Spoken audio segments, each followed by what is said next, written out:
What's going on, everybody? Crazy Dog back with another Indians live stream. No game right now, but this will be my Royals series recap and the Mariners series preview. Now, oh God, I can't believe I'm going to talk about this series. The Indians are coming off a horrendous performance in Kansas City. And it all started off with the first game where we had Carlos Carrasco on the mound. Y'all already know what happened. I was actually streaming the Blue Jackets when this game was going on, and occasionally I would give a score update. And it seems like every time I looked, Koki was getting beat up by somebody. Carrasco got mashed into a million pieces in game one, and the offense did not have an answer. The only answer we had was a Tyler Naquin home run. And we lost to Brad freaking Keller. That's the worst part. Kansas City has some mediocre pitching. And yeah, we made these guys look like Cy Young candidates. Brad Keller, really? But yeah, Carrasco got mashed. Game one was a wreck from the beginning. I believe the final score was like 8-1 in favor of Kansas City. And then came game two on Saturday. Now, we had Jeffrey Rodriguez on the mound going against Homer Bailey, another mediocre pitcher. And believe it or not, Jeffrey Rodriguez actually looked good.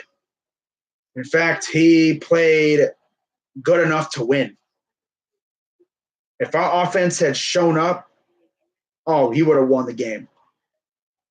And Homer Bailey just had our offense swinging at a whole bunch of crap. Like, I don't even know. But, dude, really? Homer Bailey? I mean, I understand, Homer's a veteran. He's got some decent stuff. But come on, man. And offense didn't do a dang thing. I don't even think we scored a run for Jeffrey, which is even more embarrassing. And then came yesterday afternoon. Corey Kluber on the mound against Jacob Junis. By the way, Carlos Carrasco didn't even last an inning. Jeffrey Rodriguez, best outing of the series, which is crazy to think about. You had two Cy Young contenders last year and Jeffrey Rodriguez. And the guy that had the best outing wasn't Carrasco, wasn't Kluber, but it was Rodriguez, a guy who's filling in for Clevenger. I'm pretty sure if we had Clevenger in game two, I don't even know if Kansas City would have scored. Because Clevenger has been on one this year, man. He's been insane. I love it. And, of course, he got hurt. But offense couldn't do anything game two. Game three comes around, and it was a slugfest. We beat up on Junis a little bit. Leonis Martin hit another leadoff home run. And then we got a couple base hits. And then our old boy, Tyler Naquin, comes up clutch again. We had two more runs scored, up 3-0. That lead lasted, an inning? And then, poof, it just evaporated because of Corey Kluber just losing control again. And Kansas City hit a 3-run yak and then another solo yak to take the lead. And from that point on, they would not look back. Now, what I do applaud, though, is the fact that the Indians did not give up. They continued to fight. They chipped away at the lead, and then pitching just gave it up again. Pitching. That sucks, Bullpen has been great all year up to this point. And then, last night they just except for like a few of the guys. Like Simber didn't do too bad. Brad Hand freaking gave up the ghost at the end, though. But that's not really his fault. It's not Brad Hand's fault. I mean, we did have a catcher who could snipe runners, but we got rid of him because of payroll. We had to trim down on payroll. I'm pretty sure if that was Yan Gomes behind the plate, he would have sniped Terrence Gore at second base. He would have got him at second. There would have been no runners on. Of course, Perez has a bad throw. Gore goes to third. Very next pitch, that failed. Game over. The team wasted all that time coming back only to lose on a game winner in the bottom of the ninth because I thought the top of the order was going to come up clutch, but nah, they have not had the clutch gene yet this year. Only Carlos Santana has had the clutch gene in that game winner, that walk-off against Toronto. That's the only team we've swept so far anyway. So, let's recap what has happened so far this year. You lose 2 of 3 to the Twins. You lose 1 of 2. You split with the White Sox, only a 2-game series. Nothing bad there. You sweep the Blue Jays. You take 2 or 3 from Detroit. And then you get swept by Kansas City.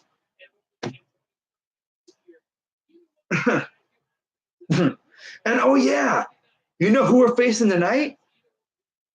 Seattle. And I don't know if you guys have heard, but they got this little thing going where they have hit a home run in every single game this year. So the pitching matchup for tonight is a pretty good one. It will be Trevor Bauer on the mound for the Indians. He's been phenomenal so far this season. He's 1-1 with a 2.29 ERA and 24 strikeouts. And he will be going up against 27-year-old rookie from Japan, Yusei Kikuchi. And he has no decision, a 4.15 ERA, and 15 strikeouts. And then tomorrow, we got the Biebs on the mound. Shane, I'm not Justin Bieber, going up against Mike Leake.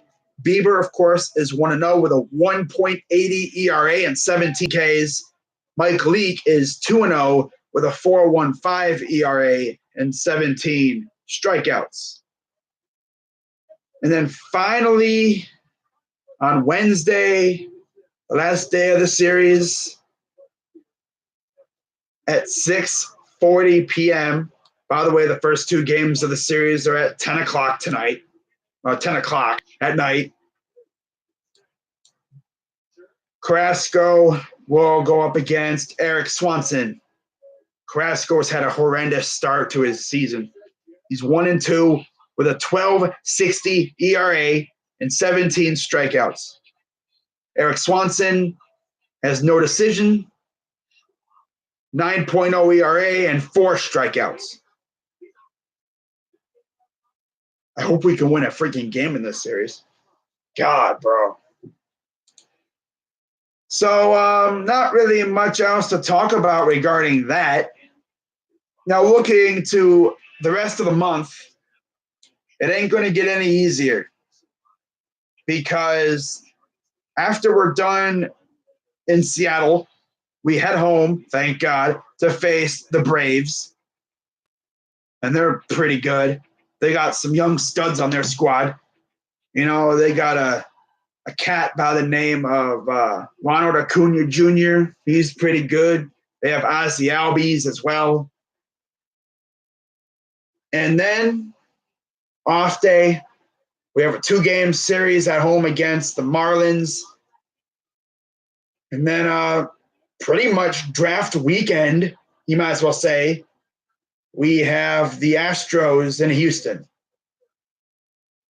Of course, I will not be doing the first three games because of the draft, but I will hopefully do game 4 of the series, which is on Sunday, the 28th. I'm hoping to at least do that game. And then we have a series with the Marlins in Miami to end the month of April and begin the month of May. I'm hoping that the Indians can at least be flirting around 500. I mean, got some good news, though, today as Jason Kipnis has been activated. So that's good to hear. We also designated infielder or second baseman Brad Miller for assignment, and he was low-key kind of salty, saying, yeah, man, they must not like having good players over there. Well, I mean, you're a good player, but, I mean, you were only here because Kipnis was injured. You should have seen this coming. But if you ask me, I would have rather kept Brad Miller over freaking Eric Stamets and Max Moroff. You know, he could have sent those guys down to AAA. Heck, AA. We literally have two guys who you might as well say are guaranteed outs in this lineup. I see why they're batting 9th in the lineup. You might as well have a pitcher hit. Oh, my God, bro. I'm pretty sure you could have Kluber hit and he'll have a better at bat than Stamets. He's only done a few things this year, a few things. He gets a hit every blue moon, and I'm pretty sure Tito loves him so much because of that grand slam that he hit in spring training. Yeah, that's why Eric's here.